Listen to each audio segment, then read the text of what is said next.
Hello, everyone. Thank you for joining us. My name is Patty Campson. I am on the board of the NCGR, the Sacramento chapter, and our chapter is putting on this presentation. So I want to introduce you to our wonderful presenter, Julia Balaz, who is a pioneering voice in the field of galactic astrology and soul evolution.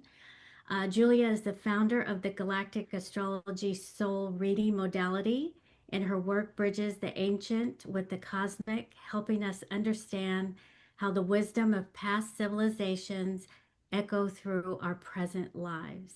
In this presentation, Julia will be guiding us through the ways selected asteroids can validate resurfacing soul memories of ancient civilizations, offering us new perspectives on how these cosmic markers help us navigate emotions, challenges, and opportunities for growth.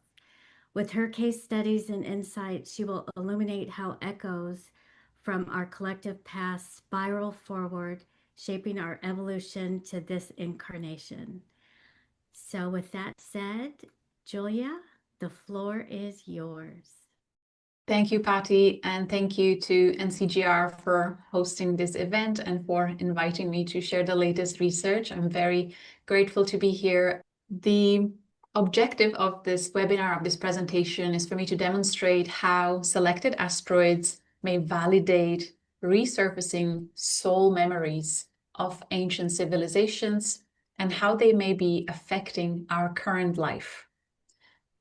Tracking the transits also of asteroids can help us better understand and navigate resurfacing deep emotions, challenging situations, and opportunities to reach our greater potential in this incarnation. The presentation will cover case studies of people with strong ties to Lemuria, Atlantis, and ancient Egypt. Natal and transit horoscopes of individuals who consciously retrieved soul memories of ancient civilizations, either through past life hypnosis regression or through vivid dreams, in deep meditation, or by simply spontaneously recalling a story that they feel is connected to any of these ancient civilizations. And typically it occurs, that spontaneous recall, during a transit. So I'll demonstrate all that.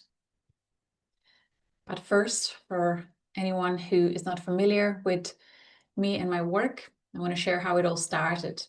During 7 years of me facilitating past life regression sessions and soul records reading for my clients, I gathered their astrological data. After their session, I would take time to explore the stories that came through, and I was looking for validation or some tangible proof to stories that they shared or what I discovered in soul records. And indeed, over time, as I gathered huge amount of data, I started noticing patterns. I eventually shared my excitement about what I was finding with my community, and the community grew over the years. And I am grateful to the people that I seem to magnetize towards me, who carry deep ancient soul wisdom. The community is rich in stories of memories of these ancient civilizations. So I am blessed to be able to continually explore chart after chart after chart, and experiencing the validation after validation, truly showing that it almost feels like infinite quantum records of our soul memory inside our birth chart. Several months ago, I created a page on my website on juliabalaz.com/research, where I invited greater public to submit their story. So I called out to anyone who feels they have a soul connection to either ancient Lemuria, Atlantis, or ancient Egypt, to submit their information to me, including their birth details. So I have a huge amount of data now, and it was really difficult for me to pick the best stories, best charts for this presentation. I'm aware or conscious of how much time I have to share this with you. There's so much more that I could share. So anyway, I did my best to pick the best for you. Before I go further with chart examples, I just want to do a quick recap of the ages. Not everyone is familiar with the ancient civilizations. There are many people who still believe or perceive them just as a myth, and they're not sure if they really existed or not. There are so many different perspectives online, in books, and also in living oral traditions about this civilization. So I'm offering a kind of symbolic timeline based on my research, my experience, my resonance. So please don't take my notes as, I don't know, settled factual history. Just use your discernment, keep what resonates and leave what doesn't. In a linear time frame, Mu, also known as Lemuria, is placed prior to Atlantis. It's remembered as heart-centered stewardship, humans living in perfect harmonic alignment with what I call organic universal templates.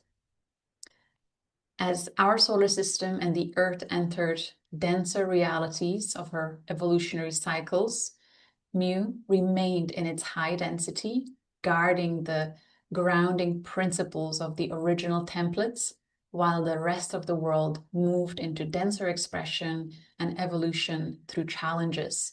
So for those that continue to descend, it appears as if Lemuria simply vanished, but many believe through soul resonance that it's still here, just in higher densities.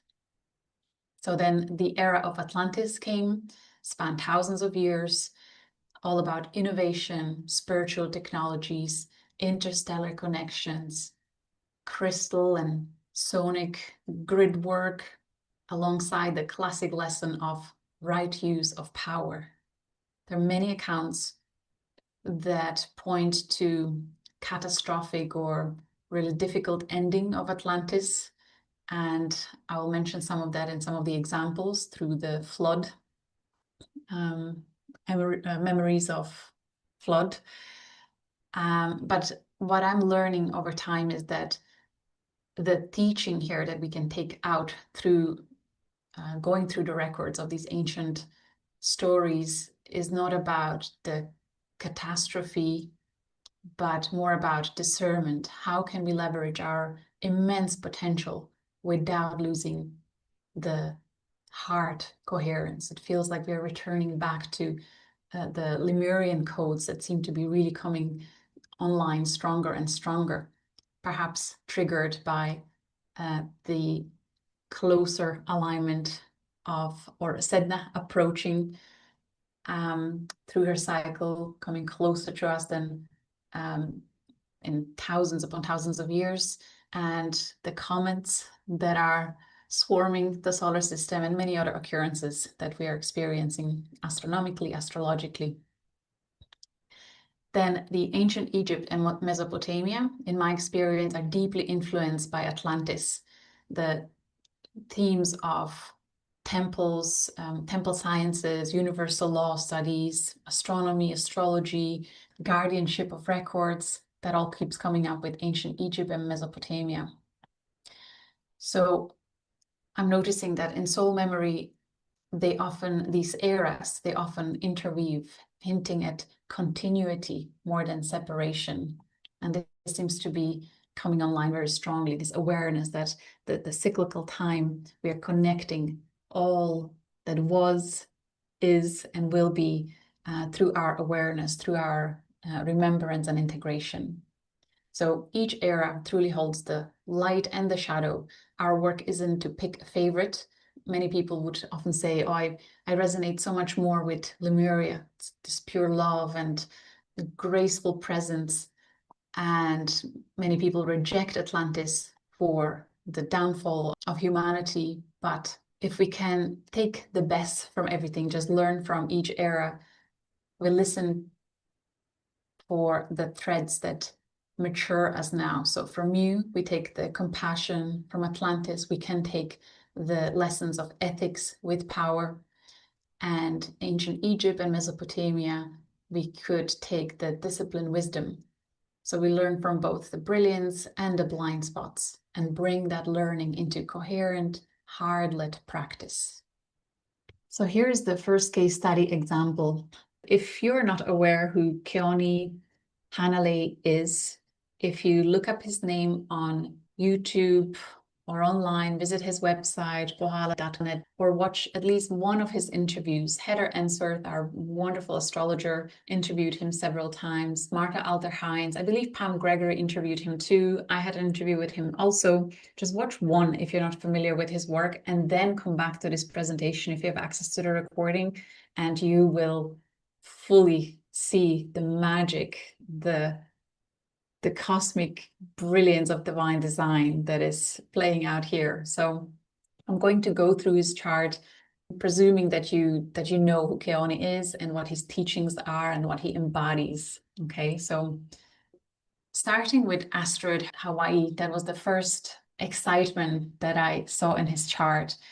It is conjunct Eris and conjunct also star Alpha Cephei, 13-degree Alpha Cephei star is also 13-degree. The reason why I'm mentioning this star is because Keone's lineage traces back 1017 generations. And at that time, at the start of his lineage, star Alpha Cephei was considered or was known as the North Star for his ancestors.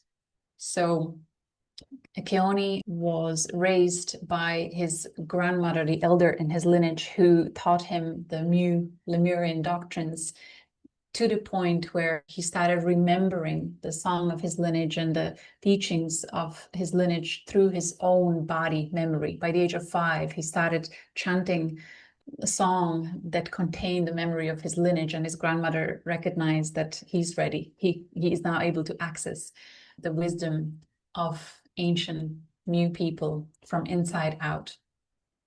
His whole life is a fascinating journey, and right now his teachings are growing in popularity as the energetics of Mu Lemuria are coming online with so many people. So I want to start at the beginning with his ascendant in Scorpio at 28 degrees, with Uranus conjunct at 29 degrees.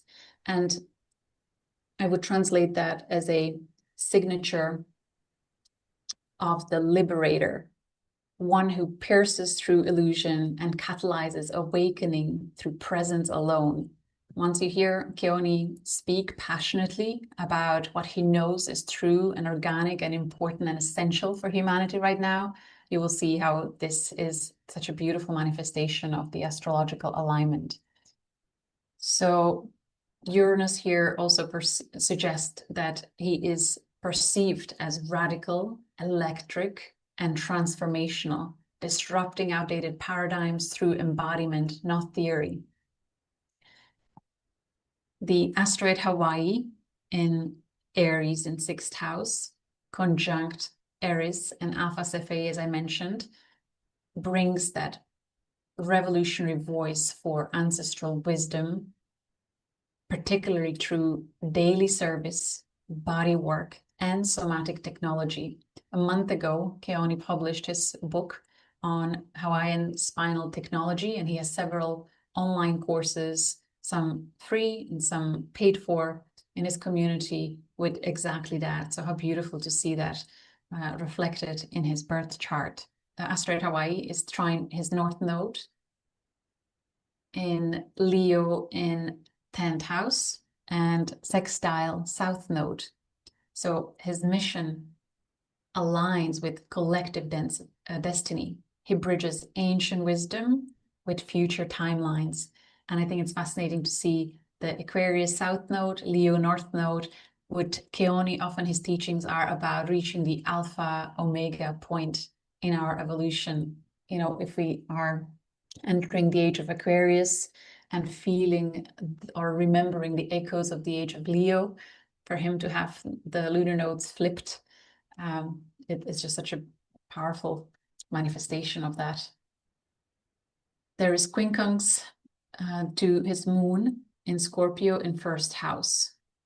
So to me, this tension reflects his soul navigating deep emotional alchemy, right? Scorpio moon, while carrying disruptive truth codes from you with that Aries in Aries.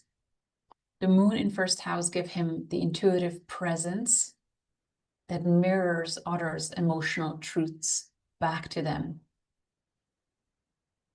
The conjunct Pluto and Arcturus connection in 12th house in Libra. I was also amazed to see that. In my experience with galactic astrology, the outer planets conjunct a star talk about the most ancient, most distant soul memories. So for his Pluto conjunct Arcturus, often the Lemurian connections talks about the beings coming from the Arcturus, like the very first extraterrestrial beings, helped to seed humanity and created the energetical grid around the earth that our soul enters upon incarnation and goes through as we cross to the other side.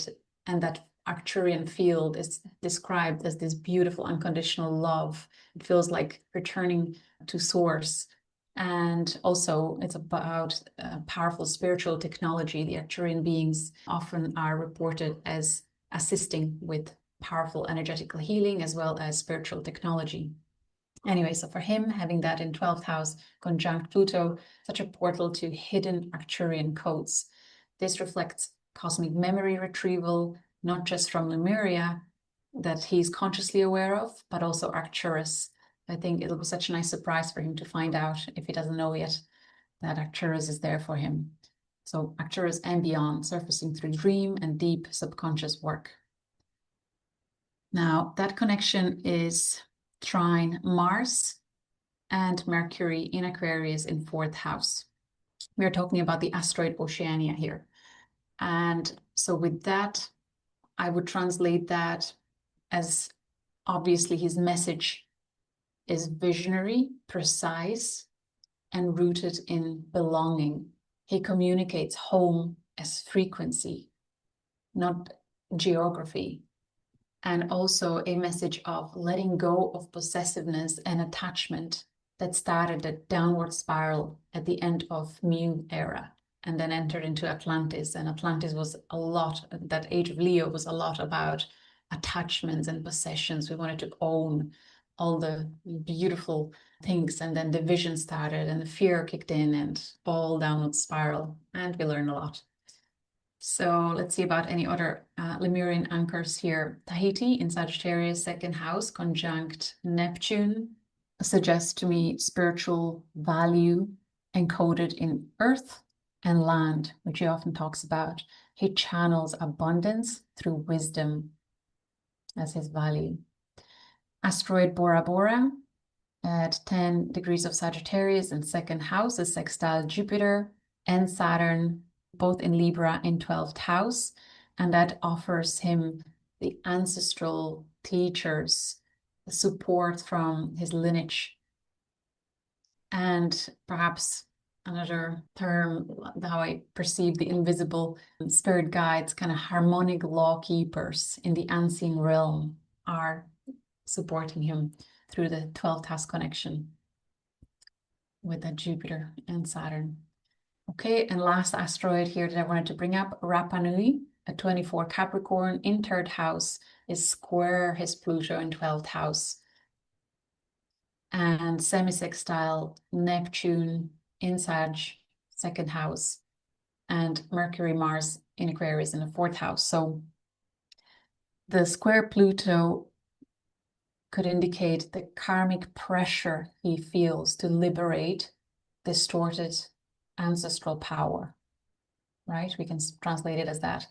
And the semi-sextiles reflect subtle activation of speech, movement, and action through encoded language. So there's just so much there, and truly it's amazing to watch him blossom into his full potential and the amount of activation that occurs on a collective for people who are exposed to his teachings. There's also Atlantean codes connection here. but I would just keep going, and I have many more slides to share, so I'll just leave it at that. I would love to do a whole presentation just on Keone's chart and his work. Definitely a stunning example of harmonic transmission doing its magic in the collective through the spirit soul embodiment. He really talks about that many people keep yearning for ascension. We want to return to spirit, but he believes, and it resonates with many people who feel called to drop back into the body and connect to the core of the earth. Like, we want to actually do it the other way around. Spirit wants to be embodied. Earth called us in as lights, as love, to support her in her ascension. And in order to do that, we need to anchor the light into the form, into the body. So he's such a field tuner. Amazing. All right, I hope you enjoyed this one. Let's see next. This lady is called Lori. She's from Falmouth, Massachusetts, USA. And she shared that she always felt discomfort around Atlantean shadow until July 8, 2025. And it was a transit that activated her soul memory through experiencing Arcturian healing online. She was guided to go on YouTube, type something in, and came across this healer that was using Arcturian light language, and she had like powerful emotional experience and sudden soul recall of memory.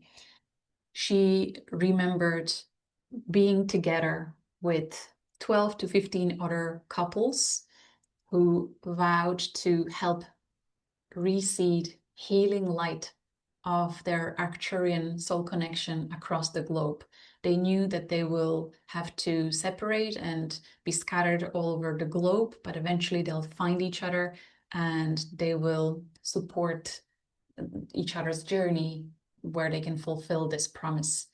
Let's talk about her birth chart. So in her natal horoscope, asteroid Hawaii is in Leo 9th house, conjunct Uranus in Leo 9th house, sextile Sun in Libra in the 11th house, the collective potential, and the Sun in Libra is conjunct Arcturus, and square to Venus, Scorpio 12th house. So can you see the resemblance of the story that I've shared?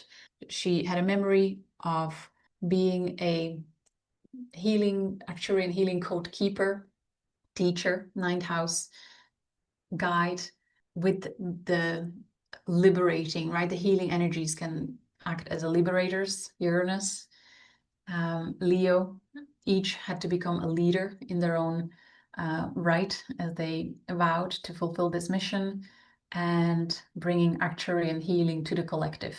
Sun in Libra, 11th house conjunct Arcturus. And the square to Venus in Scorpio, 12th house, speaks of the pain, in a way, of knowing how long the journey will be, how long the brothers and sisters will be without each other, how long until they see each other again.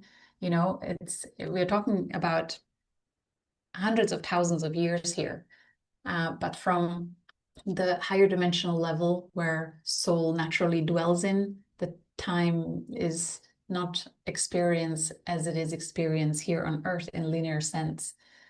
Perhaps that's why we agree to these things. On the other side, we don't really know how long it feels to feel these emotions. Anyway, asteroid Oceania is in Capricorn 2nd house for this lady, conjunct Jupiter in Sag in 1st house. Oceania is also sextile Sun in Libra 11th house and square midheaven in Virgo. So again, talking about the embodiment of these light love codes of Lemuria and aligning them, or kind of bringing them into her mission, the promise she did for the collective, MC and 11th house. Asteroids Tahiti and Rapa Nui in Cancer 8th house, squaring Sun in Libra, and trine Venus in Scorpio in 12th house. So again, just a very similar story repeating. the part of the story where she mentioned that she feels discomfort around Atlantean shadow, what I've seen over and over with people who feel that dissonance with Atlantis, especially the fall of Atlantis, the shadow of Atlantis, these individuals all will have square aspects to Atlantis with their natal planets. So in this particular case, asteroid Atlantis is in Libra 11th house, T-square both Mars in Cancer 5th house and Saturn in Capricorn in 2nd house.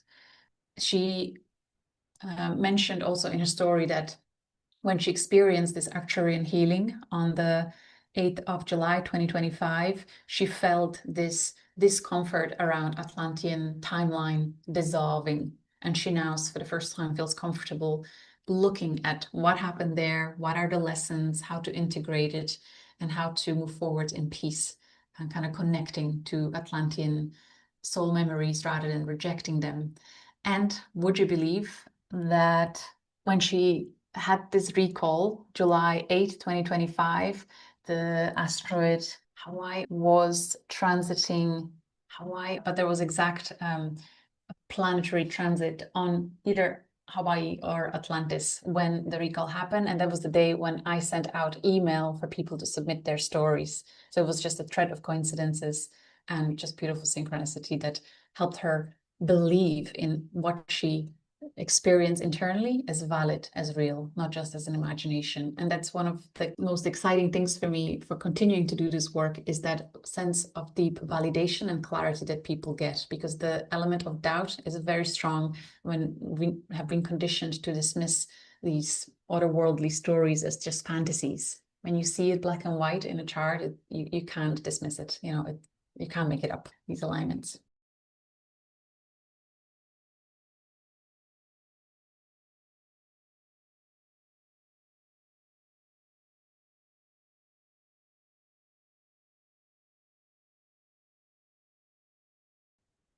Okay, so this next case study will be about the flood. This person, Xenia from Colorado, she had recurring dreams of tsunami since childhood, from very young age, and eventually got to a point of healing and integration of the Mu timeline, the Atlantean era, and is now a established healer, connecting, working with crystals, light language, using her gifts to serve this planet. So in her chart, asteroid flood at 6 degrees of Aquarius in 3rd house is squaring Uranus and Mars conjunction in Scorpio in 12th house. And I've seen this in every case study with the dreams of tsunami or flood. As I mentioned at the beginning, there's always square to, usually to Uranus, Mars, or Saturn, or Pluto with the asteroid flood.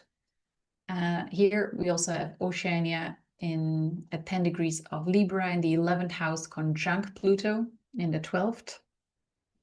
And then we have Atlantis at 3 degrees of Virgo, 12th house, sextile North Node in Scorpio in 12th house, trine asteroid Rapa Nui at 3 degrees of Taurus in 6th house, which is conjunct South Node. We have asteroid Mesopotamia and Osiris, lunar nodes and midheaven, all in tight aspects to Atlantis, like within 1 degree. And we have asteroid Horus at 25 degrees of Libra in the 11th house, conjunct the sun and star Arcturus.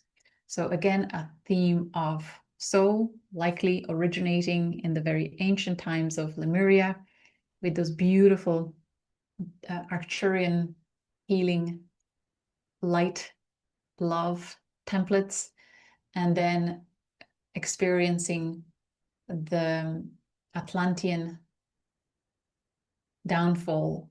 And this is usually something that these souls carry very heavily in this incarnation. There is deep resentment, there is deep grief and sadness for the downfall of Atlantis, and only now coming to terms with it, accepting it, realizing the natural cycle that is followed by ascension. And there is an amazing work. The book is called Yuga Shift by Bibhu Dev Misra. Highly recommend it. It just gives you this higher perspective and a deeper sense of peace and acceptance of just natural cycles. So souls that feel that they caused the downfall in Atlantis because they misused their power, they can let go of carrying the whole timeline on their shoulders. Or souls who feel like they didn't do enough to prevent the downfall also can let go of that, because we simply went through a collective resonance, alignment, universal law fulfilled. And how wonderful that now we're at the very beginning of a cycle of remembering, which is why we have so many beautiful, powerful planetary and celestial bodies supporting the awakening of the dormant memories and skills. And here we are being able to heal, integrate, and activate our divine human potential that we are here to embody. All right, next. This is the best AI depiction of my soul memory of my last moment in ancient Atlantis. It came to me in a dream state, and it helped me realize why I always felt this deep sense of just surrender and peace. In a dream, I found myself walking towards what felt like a group workshop. I felt like I was going to meet a group of people that I was teaching the inner emotional mastery, inner work, self-development, self-mastery are the keywords that come to mind. And on my way there, before I saw the blast, I had telepathic message that I feel was sent across the collective that this is the end. And there was just a deep sense of surrender that, there was nothing I could do. The blast came seconds later, and that was it. So I never had, like some people have this heavy emotion around it. I never had that. And sense of surrender is also kind of carried me through in this incarnation. Whenever there's something that I cannot change, I don't fight it. I just surrender, go with it, and then adapt and go with the flow. Anyway, this is my chart. I don't want to get stuck here because I will go on tangent, but seeing the amount of tight conjunctions to the Lemurian asteroids, Egyptian asteroids, Atlantis on my north node, it helped me understand why I keep attracting people with these connections very strong in their own astrology, in their own charts. Throughout the 7 years when I facilitated QHHT sessions, the amount of priestesses that came to me that recalled their soul memories from ancient times was uncanny. And still to this day, in my galactic astrology community, the people that are guided to study deeper with me and who start the practitioner journey all have this very rich, potent codes of the ancient wisdom and skills in their charts.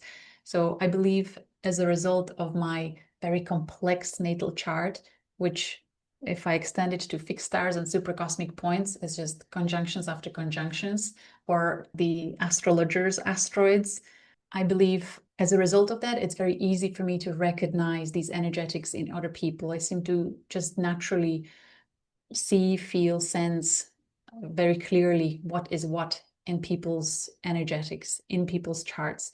The stories just come, and perhaps it's because I have all that kind of embedded in my consciousness. So we're almost at the end. The conclusions I came to and what surprised me. Before I was going into this research, I knew that if a soul is connected to these ancient civilizations, the markers of them will be in the chart. I knew that. But what I didn't know was that there is this continuation, and that souls that lived in Atlantis also lived in ancient Lemuria. And I had that strong sense for a long time that we have stars walking this earth in human form, that we have the most ancients of the ancients on earth. I said many times, years ago, I used to say, the creme de la creme is walking this earth. The ascended masters are walking this earth. I've met hundreds upon hundreds of people throughout my life who I've always felt and sensed this depth of their soul. And now seeing the astrology, I understand why and what I was sensing. So it's just so amazing. I feel the epic cosmic orchestration of something brilliant that is happening, something that, this planetary ascension process that only souls that hold this complex energetic, they're required to be here to assist in bridging timelines and having this kind of quantum leap in consciousness. And it's happening this way. We have these powerful code keepers that can comprehend this really vast energetics. All right, and what else is the conclusion? That these markers are not to boost our egos or to make us feel special. Quite the opposite. I feel it's an invitation for deeper humility and reverence for divine orchestration, for greater cosmic intelligence, and us playing our part, our authentic expression, playing our unique part, acknowledging it as important yet insignificant on a grand scheme of things. So it's not about boosting egos. It's about taking responsibility and doing what we can in our own authentic way.